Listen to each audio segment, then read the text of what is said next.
இந்திய குடியரசின் 14வது ஜனாதிபதியாக பதவியேற்றுள்ள ராம்நாத் கோவிந்த் சிறப்பாக செயல்பட திருச்சியில் விழி இழந்தோர் பள்ளியில் மாணவிகள் பிரார்த்தனை செய்தனர். திருச்சி புத்தூரில் பார்வை திறன் குறைபாடுடைய மகளிருக்கான அரசு மேல்நிலைப் பள்ளி உள்ளது. இப்பள்ளியில் 100க்கும் அதிகமான பார்வை மாற்றுத்திறனாளிகள் பயின்று வருகின்றனர்.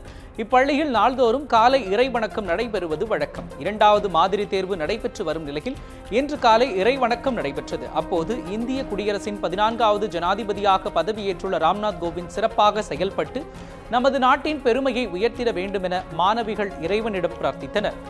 அதன் பின்னர் அரசன் சிண்டிகேட் ட்ரஸ்ட் சார்பில் மாணவிகளுக்கு இனிப்புகள் வழங்கப்பட்டது.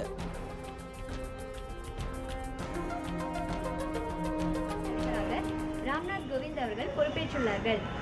அவர்களுக்கு எங்கள் பள்ளியின் சார்பில் மனமார்ந்த வாழ்த்துக்களை தெரிவித்துக் கொள்கிறோம். அவர்கள் நமது நாட்டை நல்வழியில் நடத்தி செல்வார் என்பதை நம்பிக்கையுடன் தெரிவித்துக் கொள்கிறோம்.